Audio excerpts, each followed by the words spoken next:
السلام علیکم ورحمۃ اللہ وبرکاتہ۔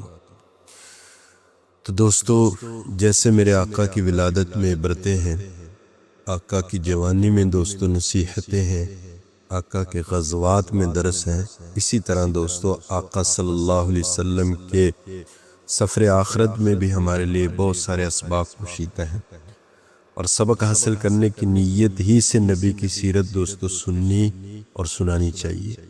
اگر صرف محض قصہ گوئی اور دفن وقتی پیش نظر ہوگی تو یہ دوستو سننا اور سنانا بعض دفعہ وبال جان بن سکتا ہے۔ رسول اللہ صلی اللہ تعالی علیہ وسلم انسانوں تک اللہ کا پیغام پہنچانے آئے تھے، اور یہ پیغام آپ صلی اللہ علیہ وسلم نے دوستو پہنچا دیا۔ نبوت کی جو ذمہ داریاں تھیں ان کا آپ صلی اللہ علیہ وسلم نے دوستو حق ادا کر دیا، اور ایک بہت بڑی ایسی جماعت تیار کر دی کہ جو کار نبوت کو سمجھتی بھی تھی اور اس کا درد بھی رکھتی تھی۔ جب یہ سب کچھ ہو چکا تو آپ صلی اللہ علیہ وسلم نے سفر آخرت کی تیاری شروع کر دی۔ آپ صلی اللہ علیہ وسلم نے کئی ایسی باتیں دوستو ارشاد فرمائیں جن سے ثابت ہوتا تھا کہ آپ صحابہ کو اپنی جدائی کا صدمہ برداشت کرنے کے لیے تیار فرما رہے ہیں۔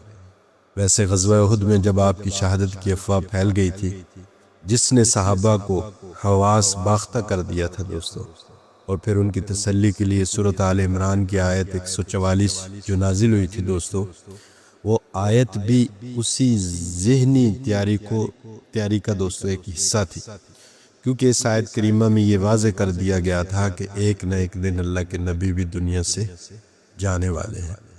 اس طرح دوستو حجۃ الوداع کے موقع پر جب آپ صلی اللہ علیہ وسلم نے فرمایا تھا کہ لوگوں، ہو سکتا ہے کہ میں اور تم پھر کبھی اس مجلس میں اکٹھے نہ ہو سکیں، تو آپ صلی اللہ علیہ وسلم کے اس ارشاد سے بھی صحابہ سمجھ گئے تھے کہ اللہ کے نبی دنیا سے تشریف لے جانے والے ہیں۔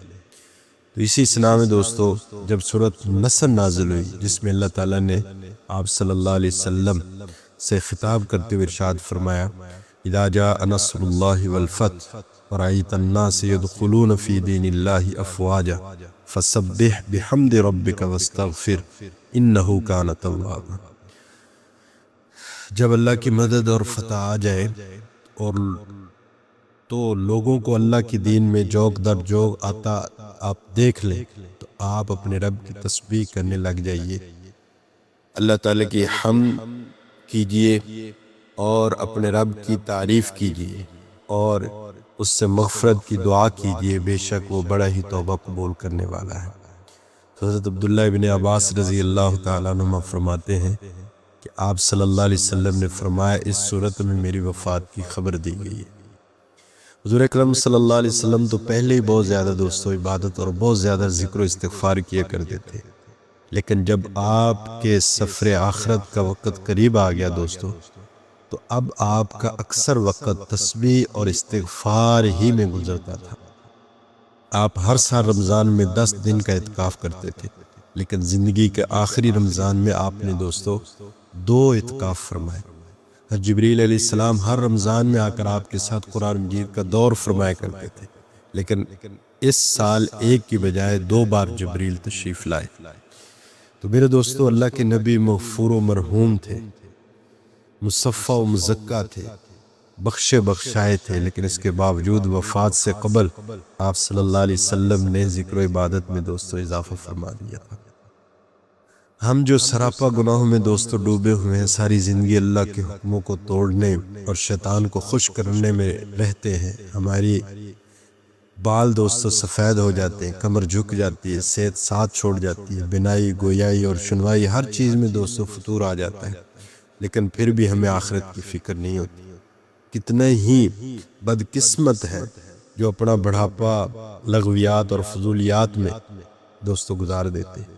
آج کا مسلمان صرف ضروریات پورا کرنے کے لیے دنیا نہیں کما رہا، بلکہ دوستو اس لیے دنیا کما رہا ہے کہ دنیا کمانا اس کی زندگی کا مقصد ہے۔ وہ اپنے پڑوسیوں سے، اپنے محلے والوں سے اور اپنے قبیلے کے دوسرے افراد سے آگے بڑھنا چاہتا ہے دوستو۔